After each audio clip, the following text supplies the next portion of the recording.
You are the smartest person in the room, and that is exactly why you keep losing. Think about the last time you corrected someone. You knew the answer, you jumped in fast, you proved your point. And the moment you did, something shifted in the room. You felt it, that subtle chill, the eyes that stopped being warm, the conversation that moved on without you, the energy that rearranged itself around you in ways you could not quite name. You won the argument, and you lost something far more important. Here is the uncomfortable truth that most people spend their entire lives avoiding. Intelligence displayed at the wrong moment in the wrong measure for the wrong reason is not power. It is a liability. It is a full disclosure of your position, your capabilities, and your ego handed voluntarily to everyone in that room before you have even assessed what those people will do with the information. Here is what Machiavelli understood 400 years before modern psychology put a name to it. Intelligence displayed is intelligence weaponized against itself. The Renaissance courts of Florence were not populated by the most brilliant men. They were populated by the most strategically invisible men. The scholars who corrected princes were exiled. The advisors who performed ignorance were promoted, not because the prince was fragile or threatened, but because the advisor understood something fundamental about how power actually flows, and about what it costs to reveal your hand before the game has fully opened. You have been running the wrong program your entire life. You were rewarded in school for raising your hand the fastest. You were praised for demonstrating knowledge loudly and often. You built an identity around being the one who knows, and now that identity is a cage. It telegraphs your moves before you make them. It alerts everyone in your environment to your capabilities, your patterns, your triggers. It turns your greatest asset, your mind, into a homing beacon for resistance, resentment, and strategic countermeasures from people who are far less intelligent than you, but far more patient. This is not a self-help video about being humble. Humility is a virtue. What we are discussing today is a weapon, and there is a profound difference between the two. A sword and a bandage are both made of metal. The application determines everything. Today you are going to learn the strategic architecture of calculated ignorance. This is the art of deploying perceived limitations as tactical advantage. This is what separates the fox from the lion in Machiavelli's framework.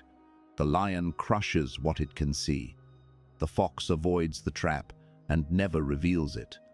You need to become a fox, not because the fox is morally superior, because the fox survives, because the fox wins the long game, because the fox ends the century while the lion ends the season. Here is exactly what this video covers. First, you will understand why displaying intelligence destroys your leverage before you even begin. Second, you will learn how to map the information landscape without revealing your coordinates. Third, you will master the art of the strategic question, the most underrated power move in any interaction. Fourth, you will discover how to let others overcommit while you remain fluid. Fifth, you will learn to build a reputation for simplicity that functions as advanced camouflage. Sixth, you will develop the ability to control the pace and direction of any conversation without anyone realizing you are doing it. And seventh, you will execute the reveal, the precise moment when you demonstrate exactly what you chose to withhold and why that moment is worth 10 times any display you could have made earlier. Stay until the final principle, because what comes at the end is the piece that makes all the others work. Without it, you are just performing technique. With it, you are operating a system. Principle 1. Every time you demonstrate what you know without strategic purpose, you are not showing strength. You are filing a comprehensive report with your adversaries. You are handing them a map of your capabilities, your blind spots, your triggers, and, most dangerously, your ego. You are showing them exactly where to push. Ask yourself this question honestly. When was the last time you held back something you knew and watched what happened next? If you cannot remember, you have never truly operated strategically. You have only ever reacted. You have only ever responded to the room instead of shaping it. The psychology here is precise. There is a concept in behavioral science called information asymmetry. It means the party who controls what is known and what is unknown holds structural advantage in any exchange. Markets function on it. Negotiations collapse or succeed entirely because of it. Relationships are won and lost through it with a consistency that most people never consciously acknowledge. The moment you equalize information by demonstrating full knowledge, you surrender the asymmetry. You level a playing field that was tilted in your favor. You hand over the advantage you spent years accumulating in a single impulsive moment of wanting to be seen. Think of the deep-sea predator. The anglerfish does not charge at prey with full visible speed. It dangles a single small light in the darkness and waits with infinite patience. Its true mass, its real capability, its full power remains invisible until the moment of contact. Your intelligence is your mass. Most people are dangling it constantly, every day, in every room, and then wondering why nothing comes close enough to capture, why the opportunities keep passing without landing. Machiavelli wrote in The Prince that a ruler must be both lion and fox, for the lion cannot protect himself from traps, and the fox cannot defend himself from wolves. But here is what most readers miss entirely.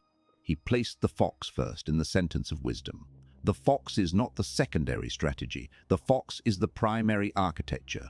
The lion is the contingency, the tool you reach for when the fox approach has already secured the room. Your tactical assignment for this principle is this. In your next high-stakes conversation, identify the 3 most important things you know about the subject at hand. Write them down before you enter the room. Then speak to only one of them, and not the most impressive one. Choose the least revealing one. Watch how the other person orients around what you shared. Watch what they assume you do not know. That gap between your actual knowledge and their assumption about your knowledge. That is your leverage. Catalog it precisely. Do not correct it. Do not close that gap yet. You will use it at the moment of maximum effect. This is not deception. You are not fabricating anything. You are managing the architecture of revealed information. Every surgeon in the operating theater does not announce every instrument before the procedure begins. They select what is needed, when it is needed, in the precise measure required. You are learning surgical precision with your own knowledge. Principle 2. You think the person asking questions is at a disadvantage. You have been trained your entire life to believe this. You are exactly wrong. The person asking questions is conducting the interrogation without the other person realizing there is one happening. This is the central cognitive dissonance at the heart of most social and professional interactions. People believe that speaking demonstrates power and asking demonstrates need. This is the mythology of the lion. Loud, visible, frontal. But watch how actual power moves in closed rooms, behind closed doors, in the conversations that actually determine outcomes. The highest value person at the table is almost always the one asking the most precise questions. Not because they do not know the answers. Because knowing what you know while watching someone else reveal what they know doubles your informational position in a single exchange. You walk in with 100 units of intelligence. You ask 3 good questions. You leave with 200. In the court of Lorenzo de' Medici, the most dangerous men were not the orators. They were the listeners. The ones who leaned in, nodded, asked one more clarifying question, and left knowing twice what they brought in. Machiavelli himself was a master of this. His diplomatic missions for Florence were defined not by declarations but by careful, methodical inquiry that left foreign powers feeling heard, feeling valued, feeling understood, while he extracted strategic intelligence with surgical patience and brought it home intact. Think about the wolf studying a herd before it moves. It does not announce its presence. It observes the group with total focus. It identifies the lag in movement, the slight hesitation in one individual's stride, the subtle moment of separation from the group. The strategic question is your observation disguised as engagement. It keeps you fully present in the conversation while keeping your actual hand completely invisible. Here is the exact tactical framework. Replace every statement of opinion with a question that reveals the same position without committing you to it. Instead of saying, "That plan will not work because of X," Ask what happens when X becomes a factor. Instead of saying, I think the priority should shift, ask, how are you currently thinking about the order of priorities? You gather their reasoning in full. You reveal nothing about yours. You appear collaborative, curious, engaged. You are actually mapping the terrain with the precision of a surveyor. There is a critical second layer here that most people skip entirely. The follow-up question. Most people ask one question and then respond to the answer immediately. High-leverage operators ask the second question. After the first answer lands, that's interesting. What made you arrive at that specifically? The follow-up question signals deep interest and respect while extracting the reasoning behind the surface answer, which is almost always more revealing than the surface answer itself. People reveal more in the explanation of their first answer than in the first answer itself, every time. This behavior also triggers a specific and well-documented psychological response called the elaboration effect. When someone is asked to explain their thinking, they become more committed to it, more transparent about its origins, and simultaneously more emotionally invested in the conversation. They feel understood. You have just made them feel seen while you were conducting precise reconnaissance. Both things are simultaneously true. That is not manipulation. That is mastery. Principle 3. Here is a truth about human nature that will make you genuinely uncomfortable if you sit with it long enough. People do not fear what they underestimate. And if nobody fears you, nobody prepares for you. And if nobody prepares for you, you operate in completely open terrain while everyone else is managing anticipated threats that are not coming from your direction at all. The strategic persona of simplicity is not about performing unintelligence. It is not a mask of stupidity. It is about deliberately removing the social triggers that put sophisticated, observant people into defensive mode. There is a specific predator-prey dynamic in human social hierarchies that most people never consciously examine. When a highly capable person enters a room projecting full capability through language, posture, the speed of their responses, the precision of their references, other capable people immediately assess threat level and begin constructing defenses. Their guard rises sharply, their disclosure drops, their cooperation becomes transactional and guarded. You have activated every defensive mechanism in the environment before you have said a single meaningful word.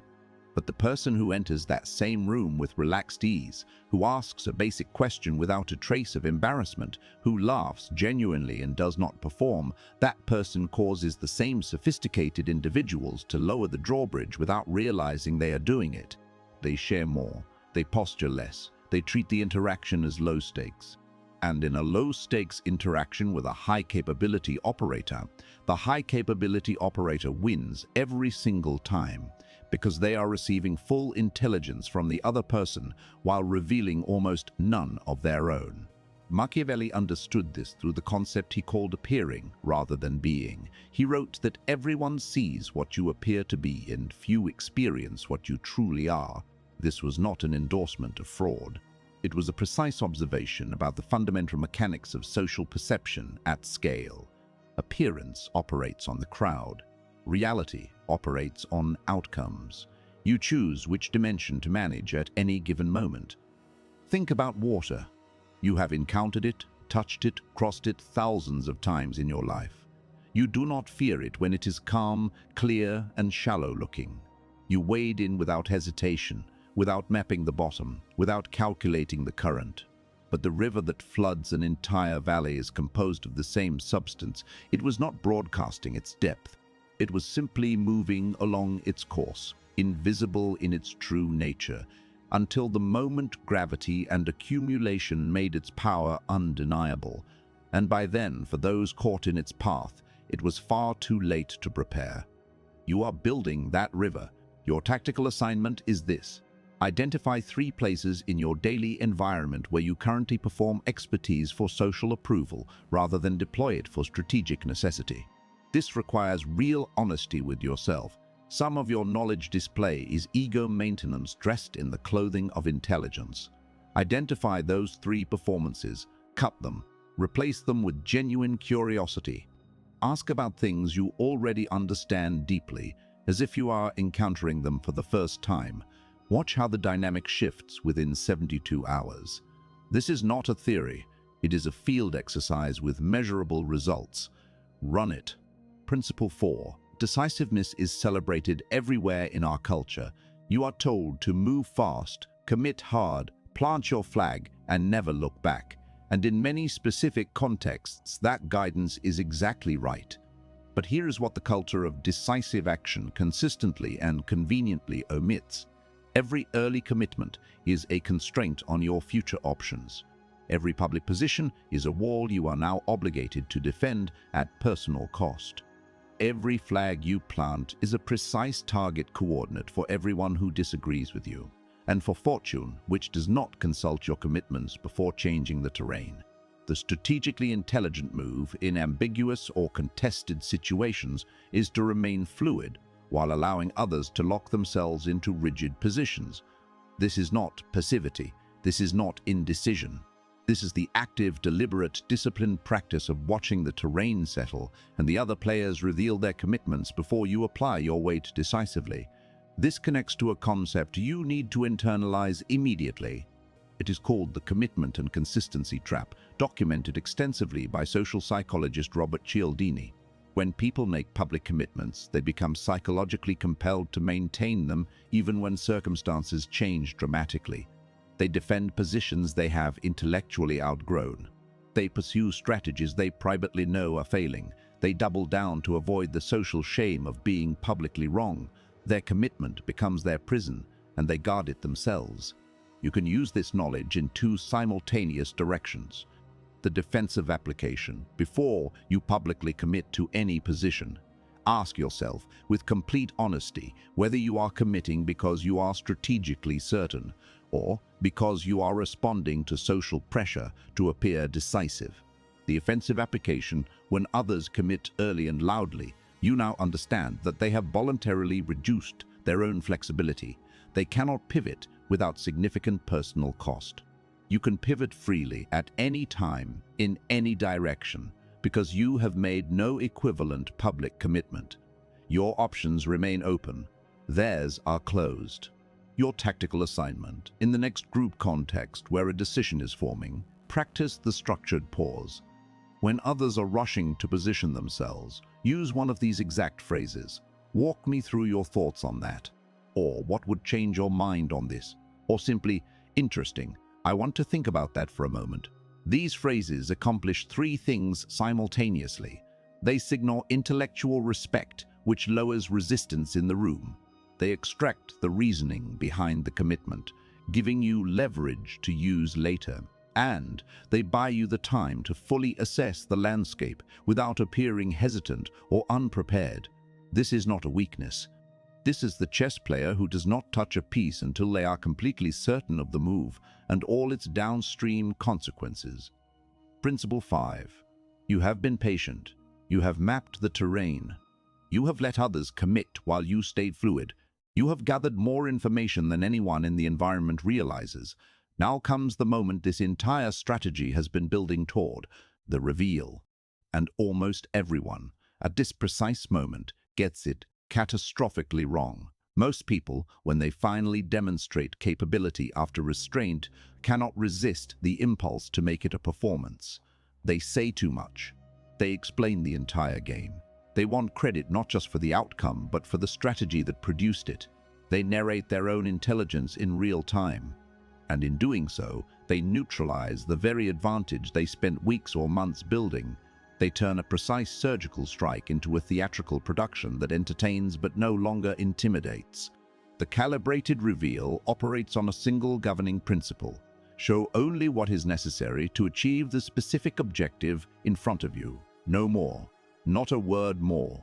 Every excess demonstration beyond what the situation requires is waste, intelligence spent on ego gratification instead of strategic outcome. A fox that catches its prey and then performs for the watching birds is no longer executing a strategy. It is providing entertainment. Entertainment and power are not the same currency. This connects to a deeper psychological reality. There is a concept called the peak end rule, documented by Nobel laureate Daniel Kahneman.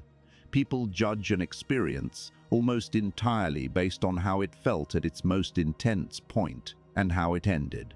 They do not average across the whole experience. They remember the peak and the close, which means your reveal is not merely a tactical moment. It is the peak of a carefully constructed experience. The question is not just what you reveal, it is when you reveal it, and at what emotional intensity. A fact delivered flatly at the wrong moment is noise. The sane fact delivered at the moment of maximum relevance in the fewest possible words, with complete calm, that lands with the weight of a verdict that cannot be appealed. Your tactical assignment, before your next high-value conversation, identify the single most important piece of information you possess that is relevant to the outcome. Write it down. Identify the specific moment in that conversation when this information would create maximum clarity or maximum shift.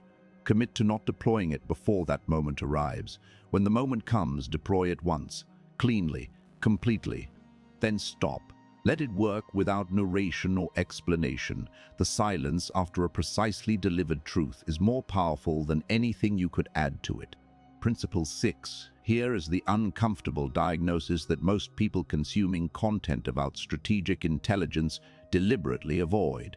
You cannot play sophisticated chess with your environment if you have not honestly mapped the unexamined mechanics of your own psychology. The person who deploys these tactics without genuine self-knowledge is not operating strategically. They are performing a more sophisticated version of the same defensive behavior they were already running.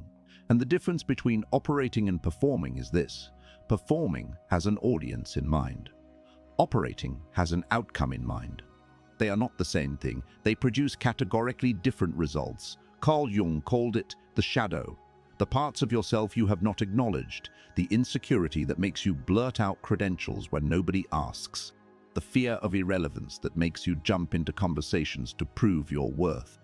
The anxiety about being perceived as ordinary makes you perform intelligence as a continuous defensive mechanism. You carry all of these. Every high-functioning person does. The question is not whether your shadow exists. The question is whether it is running your behavior without your conscious authorization. Any tactic you deploy while your shadow is active gets contaminated by it. Your body says you are being strategic, but your energy broadcasts defensiveness. You say you are asking questions, but your face is announcing that you already know the answers. You say you are playing fluid, but everyone in the room who is paying close attention can feel the rigidity underneath the surface performance. Your tactical assignment is a genuine internal audit. Identify 3 situations in your life where you most consistently perform rather than operate.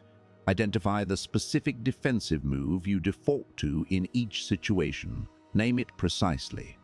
Say it out loud. The moment a behavioral pattern has a clear name and conscious recognition, it loses the majority of its automatic power over you.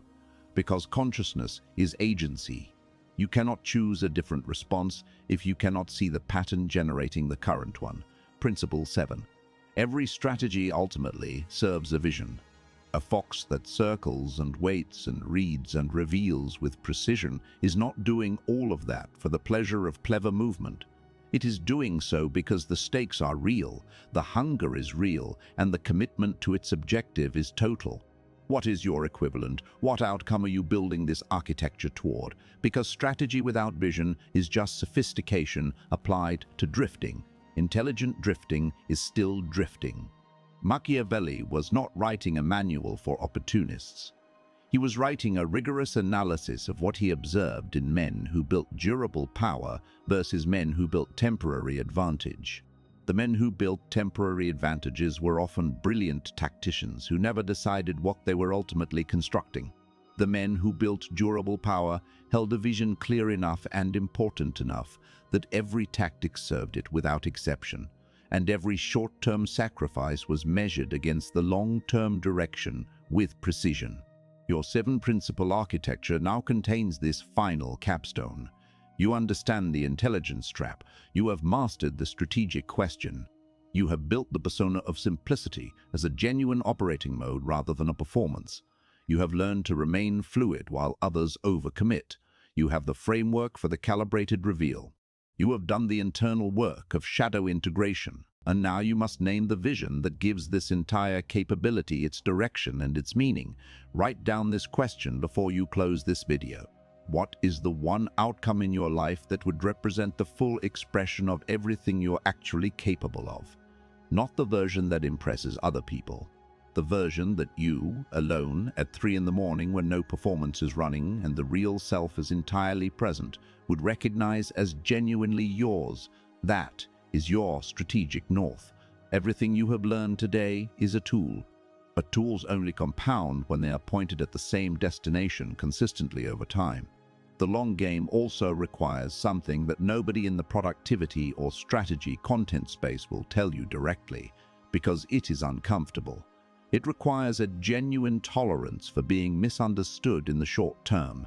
If you begin operating with real strategic restraint, people around you will sometimes misread your silence as disengagement.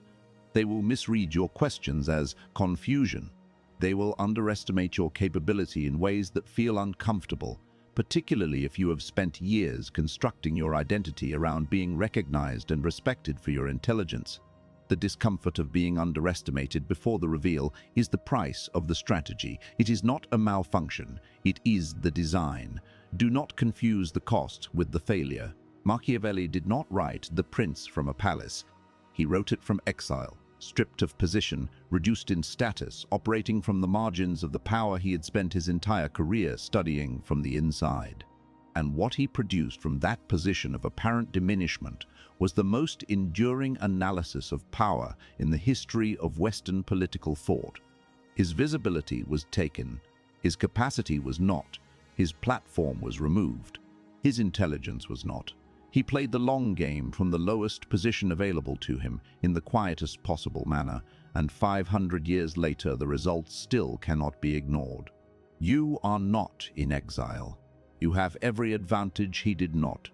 The question is whether you choose to use them with the same quality of strategic patience, the same commitment to outcome over recognition, the same willingness to remain invisible until the moment demands otherwise. Let me bring this together with complete precision. You began this video running a specific and recognizable pattern. You were displaying intelligence as social currency, spending it constantly on approval, on positioning, on defensive performance that felt like confidence but functioned as exposure. You were winning small moments and losing the long architecture. You were reaching for the lion when every situation in front of you was calling for the fox. You now carry 7 integrated principles that form a fundamentally different operating system for how you engage with every high-stakes environment in your life. You understand that what you withhold can be worth more than what you display, and you know how to manage that gap deliberately. You know how to ask questions that conduct precise reconnaissance while simultaneously building authentic connection. You have a concrete executable practice for building a persona that lowers resistance and opens access in rooms that would otherwise close against you.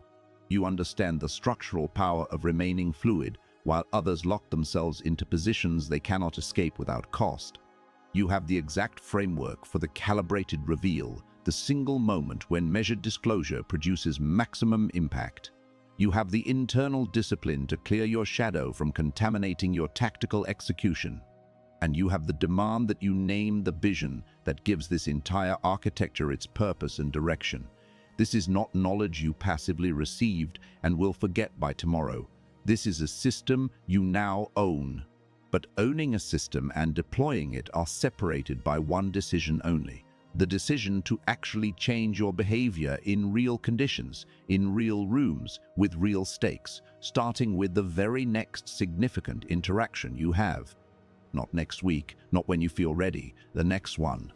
Every time you demonstrate intelligence for approval in a context where restraint would serve you far better, you are teaching the most observant people in your environment exactly how to predict your moves.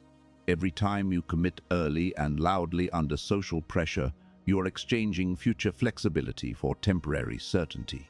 Every time you step over the shadow material without honest examination, you are allowing the least strategic part of yourself to make your most consequential decisions for you. This mechanism is already operating in your life right now, producing the results you are already receiving, whether you acknowledge it or not. You now know what to do differently. That knowledge is an obligation. If this video gave you a genuinely new frame for how you operate, subscribe right now, because the work on this channel is not motivational content dressed in strategic language. It is precision thinking applied to real-world power, the kind of understanding that changes how you show up in every environment that matters to you, permanently, not temporarily. And I want one specific thing from you in the comments. Not a generic response, a real one. Think about the single most important environment in your life right now, the one place where you know with full honesty that you has been performing instead of operating. Write that environment in the comments, followed by the single word, Severgine. One word. It tells me you were present for all of this, you absorbed it, and you are ready to take it into the actual terrain of your actual life. The fox does not announce its intentions, it moves, and then the results speak with a clarity that no announcement could ever achieve. That is your move now. Make it.